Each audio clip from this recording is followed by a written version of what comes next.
Hey guys, it's Hey Dude. I guess I decided to come on here tonight and do a video talking about Wesley Snipes Blade from like 1998.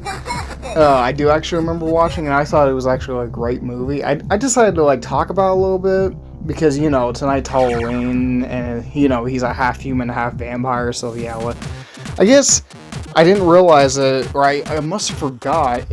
But I guess the movie was like made by New Line Cinema, Marvel Enterprises, which is now known as Marvel Studios. And I'm like, oh, I guess I didn't know that until I actually looked it right up. I'm like, oh, okay. I mean, like, it's weird. It doesn't make sense to me because people said, Blade was like, some people really, I swear I heard people say Blade was like made by 20th Century Fox, and I'm like, okay. Now that I think about it, he's not even a 20th Century Fox Marvel character. He was made by New Line Cinema. They just put him in Deadpool Wolverine with all the other Marvel Fox characters. And I'm like, wow, to think back, that's what literally Marvel Studios was made, or literally was before, it literally started with the MCU back in 2008. Like, that's fucking crazy. Because again, the MCU wasn't even a thing until I was like 8 years old, and it was like after I was born. But like, honestly, the people that were in the movie, like Wesley Snipes' Blade, like, honestly, he's like the only Blade that I remember watching as a kid. And it's like, honestly, he's still fucking badass. Christopherson did a really good job as Abraham Whistler. Like, honestly, if anybody remembers the fucking club scene where everybody's like just dancing and they start like fucking dripping blood or through the fucking, the fucking drains and turning everybody into a bunch of blood-sucking vampires. It's like, that is the most heavy metal techno, not like, I even remember the fucking techno music. It was like, felt very futuristic even for the late and early 90s, because again, this movie came out before I was born.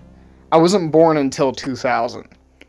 But it's like, to this movie feels very early, late 90s. And I'm like, again, like, it does a good job with, like, the fight. Or I don't even know why I'm saying fight choreography, but it's like, again, like, this is what I love about this movie, because, like, it was not afraid to go edgy and dark, and it's like, again, it's like, yeah, it's a Marvel superhero movie, but it's like, it was nothing like what we have today with all the MCU shit and stuff. It's like, it's a superhero movie, but it's also a vampire movie, or kind of like a horror movie, if you want to call it.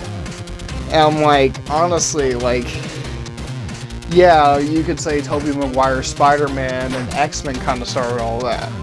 And I'm like, when you think about it, it was really Wesley Snipes' Blade that started all that thing.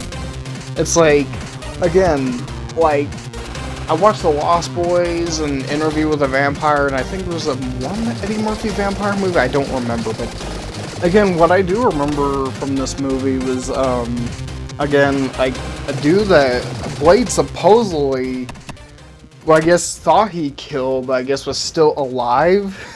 So, like, I guess this dude's, like, asking Dr. Karen out. This one doctor's, like, working on what she thought was a dead body, but then he just, out of nowhere, literally fucking murders him, and then literally bites her on the fucking neck really badly, which I guess was gonna turn her into a vampire or something, or gonna infect her.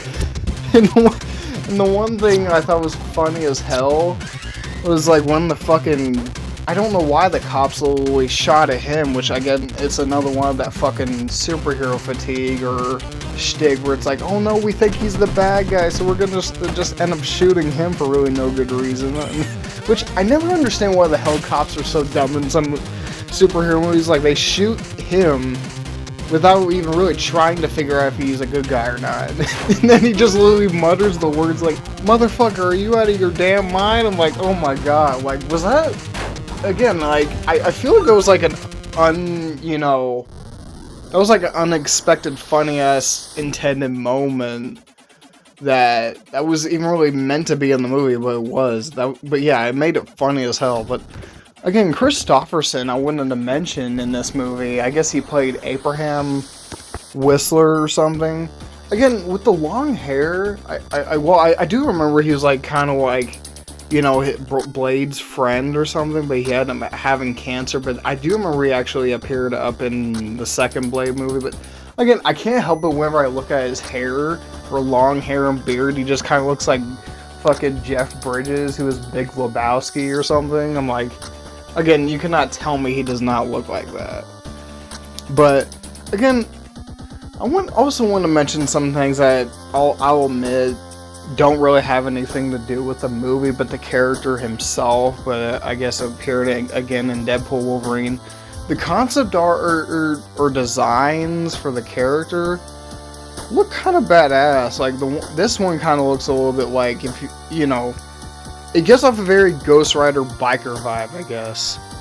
The second one, I'll admit, kind of looks a little cool.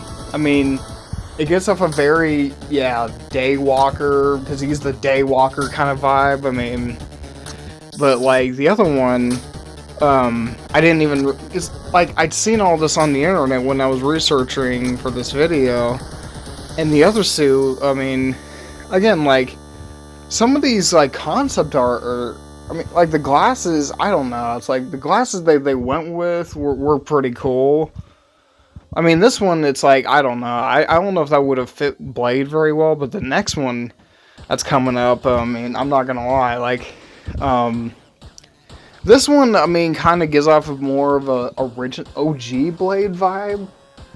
It's like, again, why did they go with at least one or some of these? It's like, I thought that would have been kind of cool. It's like, what they could have done is maybe just take it.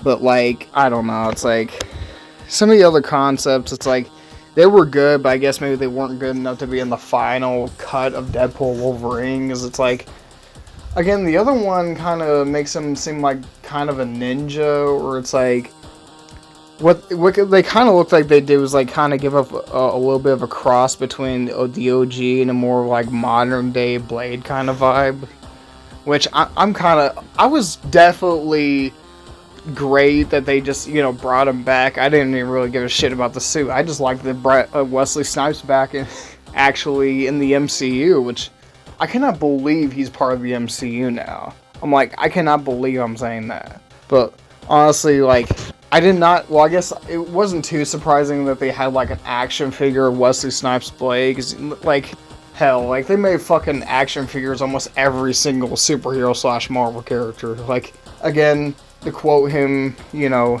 there's only ever been one Blade, there's only ever gonna be one Blade. I'm like, that's so fucking true. So, I guess that's it today for me talking about Wesley Snipes Blade. I guess this is chapter 1, part 1 of me talking about him. So I guess I might maybe make it part 2 and 3, maybe, you know, every other year. So yeah, happy Halloween. I guess if you comment down below if you guys want to subscribe, share, see you guys later. Peace out.